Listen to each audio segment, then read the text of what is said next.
মুহাম্মাদ ওয়া আলা আলি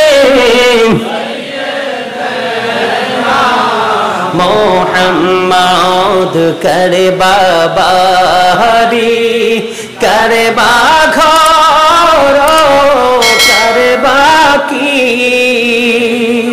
যখনি চলিয়ারে যাবে প্রাণ পাখি আল্লাহুম্মা সাল্লি আলা মুহাম্মাদ ওয়া আলা আলি সাইয়্যিদিনা মুহাম্মাদ ওয়া আলা আলি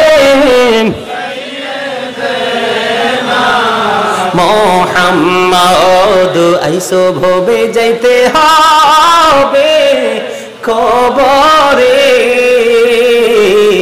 আইসো ভবে যাইতে হবে কবরে হিসাব নিকাশ দিতে হবে হাসরে আল্লাহুম্মা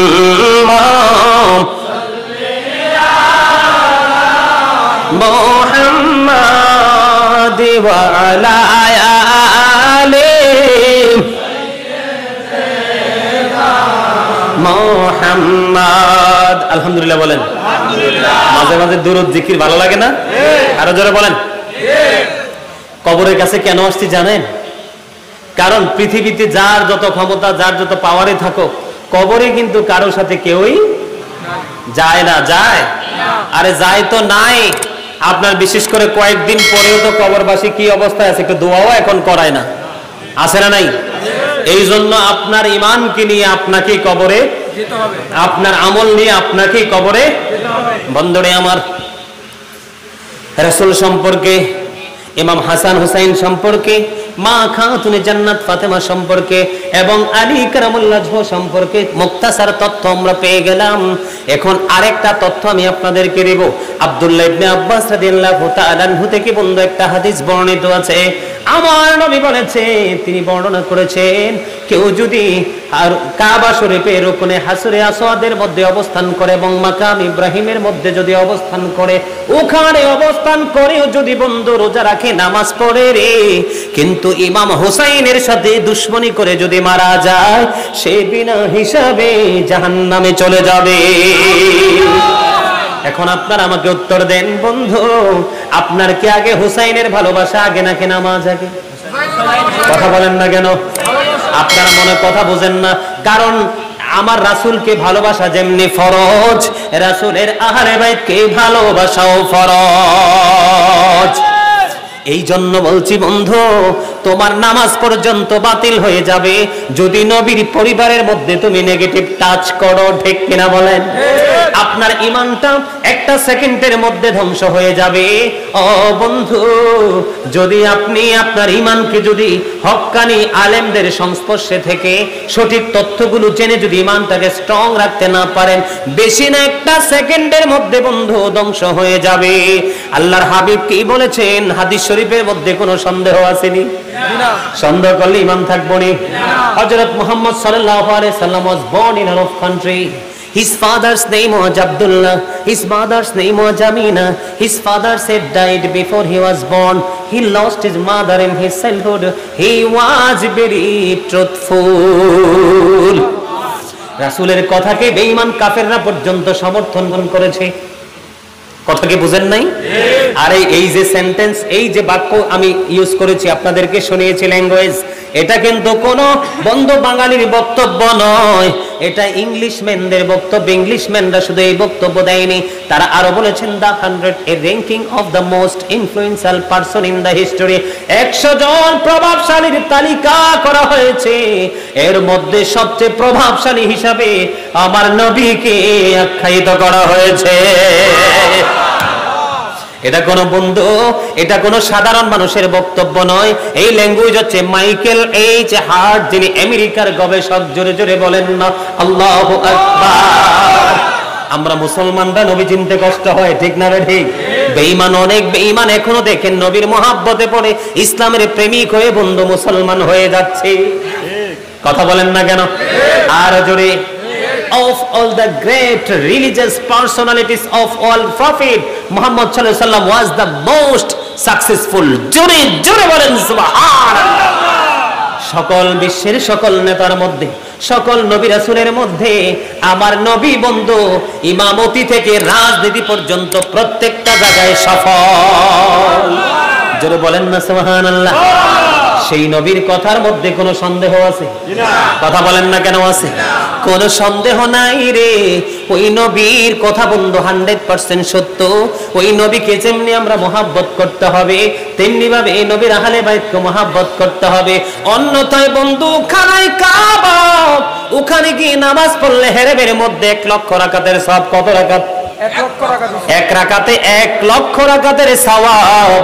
আপনি ওই জায়গার মধ্যেও যদি আপনি বসে বসে বন্ধু নফল ইবাদত করেন, রোজা রাখেন, কিন্তু নবীর পরিবার ইমাম হুসাইনের পক্ষে যেতে পারলেন না, তার সাথে প্রেম করতে পারলেন না, ইমাম হুসাইনের বক্তব্যকে সাপোর্ট দিতে পারলেন না, ইমাম হুসাইনের কর্মকে আপন কর্ম হিসাবে গ্রহণ করতে পারলেন না, ওই হেরেমের মধ্যে বন্ধু 1 রাকাত নামাজ পড়লে 1 লক্ষ রাকাতের সওয়াব।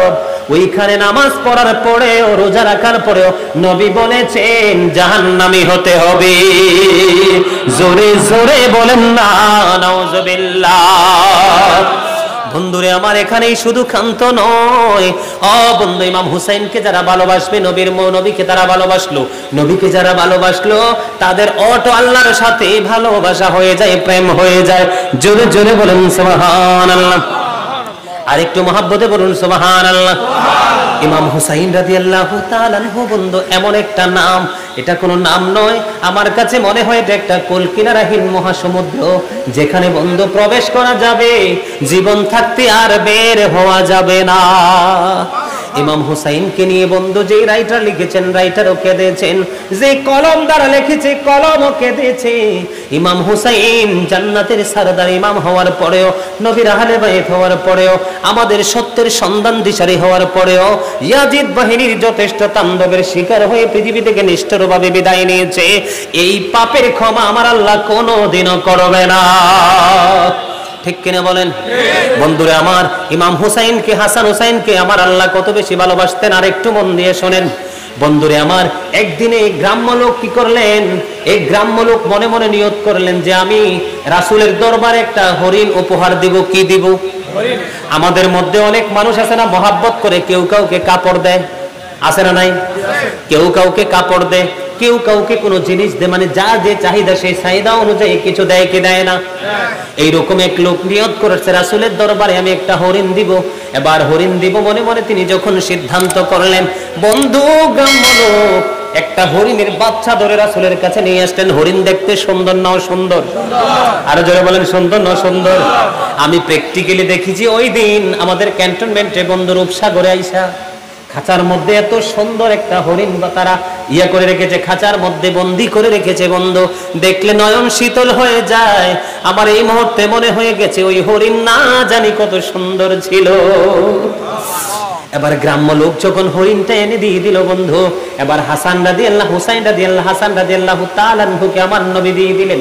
দিতে এবার হুসাইন দেখে ফেললেন, হুসাইন ডেকে ডেকে বলে, না না গো, আমারও কিন্তু হরিণ লাগবে। কিন্তু হরিণ আইছে কয়টা রাসূলের কাছে? কয়টা আসছে? কিন্তু নবী তো এটা হাসান রাদিয়াল্লাহু তাআলা আনহুকে দিয়ে দিয়েছে। হুসাইন একটা ডাক দিয়ে বলে, না না গো, আমার হরিণ লাগবে গো, আমাকে হরিণ দাও। বন্ধু হুসাইন রাদিয়াল্লাহু তাআলা হরিণ চাইতে দেরি রে, এবার চাইয়া দেখে বড় একটা হরিণী আরেকটা বাচ্চা হরিণ নবীর রওজার দিকে দৌড়াই আসতেছে। নবীর সামনে এসে হাজির হয়ে গেল বন্ধু হরিণ। এই হরিণীর ওটো জবান খুলে গেল, নবীকে সালাম দিলেন, ইয়া রাসূলুল্লাহ, ইয়া হাবিবাল্লাহ, নবী গো, আপনি আপনার কলিজার টুকরা হাসানকে যে হরিণটা আপনি দিয়ে দিয়েছেন, এই হরিণের মা হলাম আমি মা হয়ে আপনার হুসাইনের জন্য আমার এই বাচ্চাটা উপহার দিয়ে দিলাম। আপনি আপনার এই বাচ্চাটা আপনার হুসাইনকে দিয়ে দেন। ইমাম হুসাইনকে বন্ধু, ইমাম হুসাইনের প্রতিবন্ধু হাসান রাদিয়াল্লাহু তাআলা আনহুর প্রতিবন্ধু জঙ্গলের পশুর পর্যন্ত বুক ভরা ভালোবাসা ছিল। শুধু ভালোবাসার অভাব এই প্রজন্মের পৃথিবী লোভী কিছু মানুষের, ঠিক না বেঠি? ইমাম হুসাইন কেমন ছিল জানেননি? ইমাম হাসান হুসাইন দুই ভাই একদিন ঘোড়ায় চড়ে টকবক করে বন্ধু যাচ্ছেন। যাওয়ার সময় রাস্তার মধ্যে রাস্তার পাশে দেখলেন এক বৃদ্ধ ওযু বানায়। কি বানায়? বৃদ্ধ ওযু বানাইতেছে। কিন্তু দুই ভাই ঘোড়ার মধ্যে বসে বসে দেখে বড় দাদুর ওযু তো ঠিক হয় না। এবার দুই ভাই মিলে চিন্তা করলেন, দুই ভাই মনে মনে ভাবলেন, ভাইয়া ওই বুড়ো দাদু ওযু বানাইতেছে দেখলাম দুই ভাই মিলে, কিন্তু ওযু তো সুন্দর হয় না। এই ভাই বুড়ো দাদুকে কেমন করে ওযু দেখানো যায়, শেখানো যায়। এবার দুই ভাই বুদ্ধি করে নামলেন। নামার পরে দাদুর কাছে গেলেন, যাইয়া সালাম দিলেন। ভালো আছেন দাদু? বললেন ভালো আছি। বাড়িতে কেমন আছে? সবাই ভালো আছে। সব কথোপকথন শেষ হলো। এবার ডাক দিয়ে বলল, দাদু আমরা দুই ভাই মিলে এখন ওযু করব, আপনি শুধু ফয়সালা দিবেন কার ওযু বেশি সুন্দর হয়। এবার দুই ভাই মিলে বন্ধু ওযু করতে গেলেন।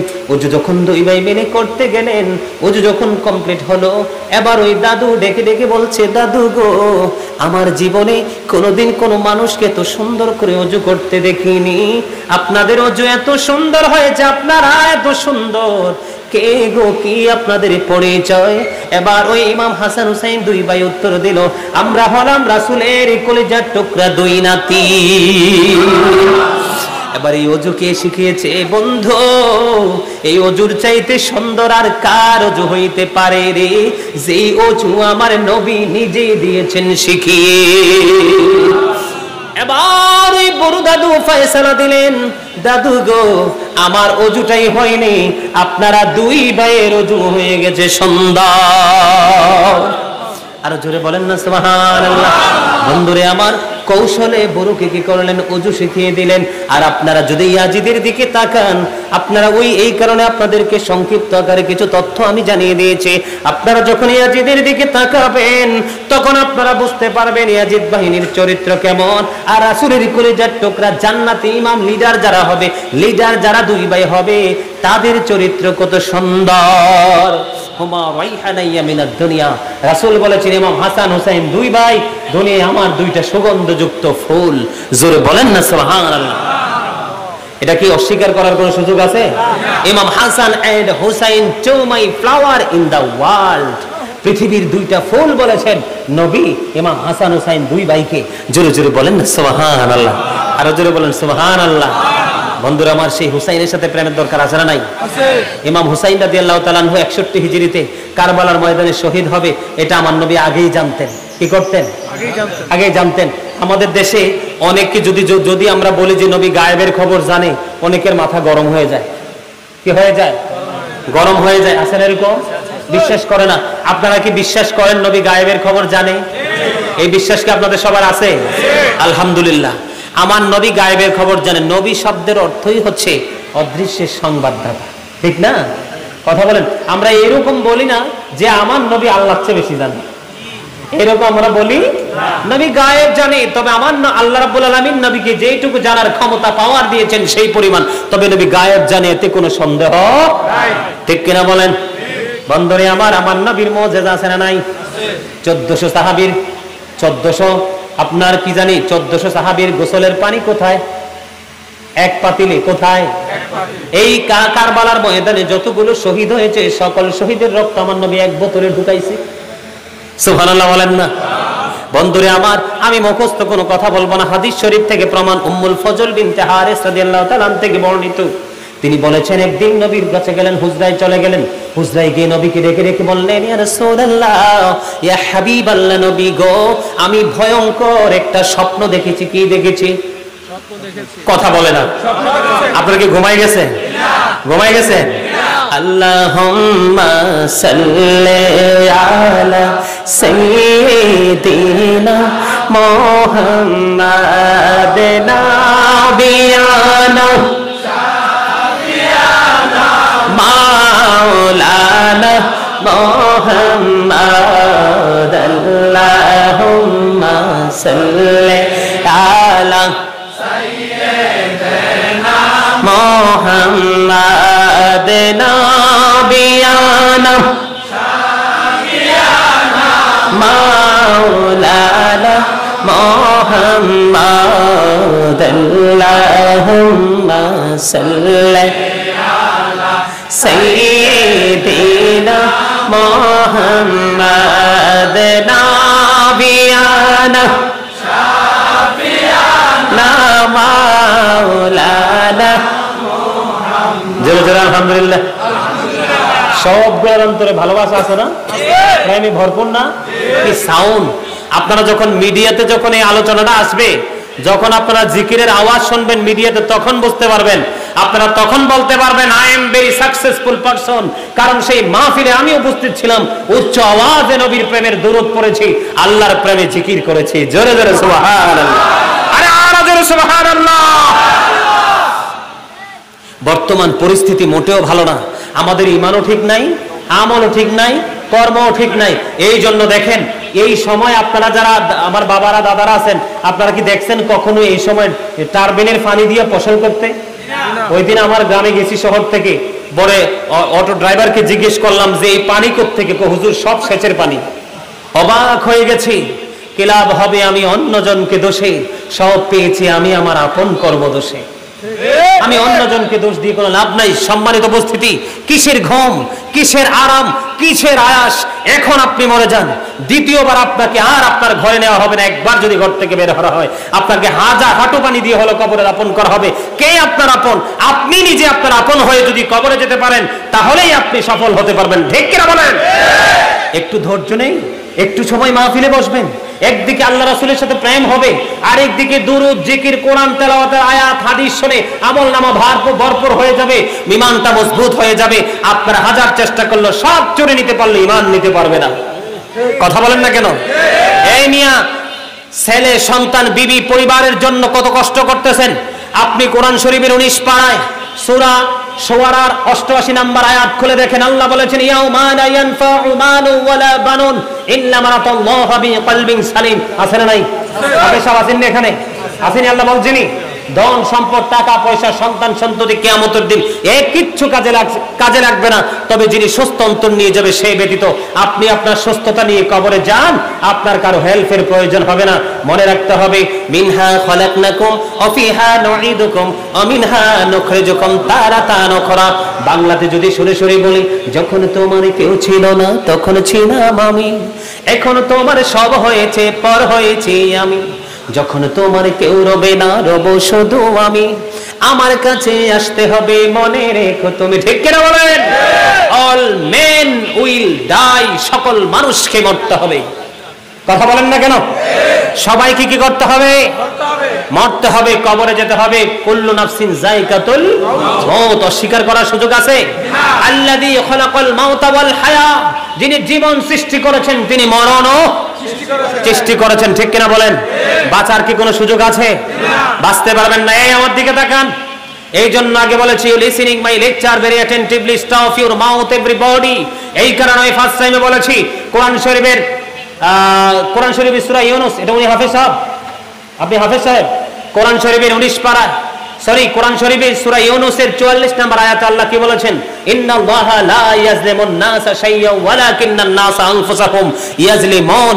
আল্লাহ বলেছেন আমি আমার বান্দার উপর অত্যাচার করি না, বান্দা নিজেই নিজের উপর অত্যাচার করে। যাবেন কোথায়? কথা বলেন না কেন? আল্লাহ বান্দার উপর কি করে না? অত্যাচার করে না, বান্দা নিজেই নিজের উপর অত্যাচার করে। আল্লাহ doesn't wrong his slave, we are the ones who do wrong। আল্লাহর বয়ান এটা আমার না, কার? আল্লাহ রাব্বুল আলামিন। ব্যাপার কি? এটা আল্লাহ রাব্বুল আলামিন বলেছেন। আমার দিকে তাকান বন্ধুরা আমার, আপনি কবরে যেতে হলে আপনার ঈমানকে মজবুত করতে হবে। কারণ আল্লাহর প্রতি ভালোবাসা, একক ভালোবাসা থাকলে আপনার এটার নাম ঈমান না। নবী এবং নবীর পরিবারকে ভালোবাসতে পারলে আপনি হবেন ঈমানদার। ঠিক কিনা বলেন? আর জোরে বন্ধুরে আমার, মহাব্বত করে আমি বলতে চাই আপনাদেরকে, যেটা আমি বলতে চেয়েছিলাম হাদিস শরীফটা বন্ধু, এটার মধ্যে বন্ধু পরিমাণ কোনো সন্দেহ নেই। আল্লাহ বলেছেন ইয়া আইয়ুহাল্লাযীনা আমানু কু আনফুসাকুম ওয়া আহলিকুম নারা। আসরাই আল্লাহ রাব্বুল আলামিন বলেছেন হে ঈমানদারগণ, তোমরা নিজে জাহান্নাম থেকে বাঁচো এবং তোমাদের পরিবারকেও জাহান্নাম থেকে বাঁচাও। আল্লাহ বলেছেন, O believers, save yourself and your families from the fire. আমিও জাহান্নাম থেকে বাঁচবো, আপনাদেরকেও জাহান্নাম থেকে বাঁচাবো। তবে আপনারা জাহান্নাম থেকে বাঁচতে হলে কথাগুলোকে মাথায় কি করতে হবে? ঢুকাইতে হবে। এখানে আপনাদের কারোর সাথে কি কোনো আমার শত্রুতা আছে? আপনাদের এখানে আমার জীবনে প্রথম না, আর কি আসছি এখানে? এই প্রথম আসছি আপনাদের সাথে, আমার প্রথম দেখা, প্রথমে ভালো লাগা, তারপরে হয়ে যায় অটো ভালোবাসা, ঠিক কিনা বলেন? ভালো যদি না লাগে ভালোবাসা কখনোই হয়। এই জন্য ভালো লাগা থেকে ভালোবাসা, আলোচনা শুনবেন, শোনার পরে এগুলো অন্তরে সেটিং করবেন, করে সেটার উপর ভিত্তি করে আমল করবেন। কারণ আপনার কবরে আপনাকে যেতে হবে, আমার কবরে আমাকেই যেতে, ঠিক না ঠিক? আরো জোরে বলেন। বন্ধুরে আমার বলতেছিলাম, উম্মুল ফজল বিনতে হারিস রাদিয়াল্লাহু তাআলা বলেছেন, নবীর দরবারে গিয়ে উপস্থিত হয়ে ডেকে ডেকে বললেন, ইয়া রাসূলুল্লাহ, ইয়া হাবিবাল্লাহ, নবী গো, আমি গত রজনীতে একটা ভয়ঙ্কর স্বপ্ন দেখেছি গো নবী। কই তোমার স্বপ্নটা কি? বলো। কই নবী গো, ভয়ঙ্কর স্বপ্ন। নবী বলেছেন, তুমি স্বপ্নটা কি আমাকে জানাও। এবার তিনি বলতে চাইলেন, আমি গত রজনীতে স্বপ্নে দেখেছি আপনার শরীর মোবারক থেকে এক টুকরা গোশত কেটে আমার কোলের মধ্যে রাখা হয়েছে। জোরে জোরে বলেন না সুবহানাল্লাহ। যখন তিনি তোনার স্বপ্ন সেইটা দেখেছেন সেটা বর্ণনা দিতে লাগলেন, নবী এবার ওনাকে ডেকে ডেকে বললেন, এটা কখনোই খারাপ সংবাদ নয়, এটা হলো নেয়ামতে পরিপূর্ণ একটা সংবাদ, নেয়ামতে পরিপূর্ণ একটা স্বপ্ন। কই কেমন করে? কয়, আমার কলিজার টুকরা খাতুনে জান্নাত ফাতেমা তার একটা পুত্র সন্তান প্রসব হবে। কি হবে? পুত্র সন্তান প্রসব হবে। হওয়ার পরে এই সন্তানটাকে তোমার কোলে তুলে দেওয়া হবে। এই স্বপ্নের ব্যাখ্যাটাই হলো এইটা। তার মানে আমার নবী থেকে হোসাইন, হোসাইন থেকে আমার নবী, ঠিক কিনা বলেন? তখন তিনি বলতেছেন, সত্যি সত্যি যখন এমন একটা ঘটনা দেখতে পেলাম, এমন পরিস্থিতি তৈরি হয়ে গেল, ফাতেমা সন্তান প্রসব করলেন, এই সন্তানটা আমার কোলে তুলে দেওয়া হলো। আমার কোলে যখন তুলে দেওয়া হলো, আমি সন্তান নিয়ে নবীর কাছে চলে গেলাম, নবীর কোলে তুলে দিলাম। তুলে দেওয়ার পরে নবী হঠাৎ করে নবীর দৃষ্টি অন্যদিকে চলে গেল। অন্যদিকে যখন চলে গেল, আমি আমার নবীর দিকে নজর দিয়ে চাইয়া দেখলাম, আমার নবীর চক্ষু মোবারক দিয়ে বিরামহীন ভাবে পানি ঝরে ঝরে পড়তেছে। জোরে জোরে বলেন না আল্লাহু আকবার। একবার বলেন নাউজুবিল্লাহ, আর জোরে বলেন নাউজুবিল্লাহ। কি পড়তেছে? চোখের পানি পড়তেছে। চোখের পানি যখন পড়তেছে দেখলেন আমার নবী। এবার উম্মুল ফজল বিনতে হারিস প্রশ্ন করলো, ইয়া রাসূলুল্লাহ, ইয়া হাবিবাল্লাহ, নবী গো, আপনার চক্ষু মোবারক থেকে কেন গো পানি মোবারক পড়ছে? এবার আমার নবী বললেন, আমি এই মুহূর্তে খবর পেয়ে গেছি, জিবরাইল আলাইহিস সালাম খবর জানিয়ে দিয়েছে, আমার এই কলিজার টুকরাকে 61 হিজরিতে কারবালার ময়দানে আমার এই কলিজার টুকরাকে আমার উম্মতেরা ধ্বংস করে দেবে। জোরে জোরে বলেন না নাউজুবিল্লাহ। তাহলে ইমাম হোসাইন পৃথিবীতে আসছে, পরে ইমাম হোসাইন 61 হিজরিতে শহীদ হবে, কারবালা হবে। এটা যদি নবী না জানতেন তাহলে হাদিস শরীফের ব্যাখ্যাটাকে এমনি দিতে পারতেন? কথা বলেন না কেন? আরো জোরে। উম্মে সালমা রাদিয়াল্লাহু তাআলা আনহাকে নবী এক মুষ্টি মাটি দিলেন। তখন আমার নবী পৃথিবীতে সশরীরে জিন্দা।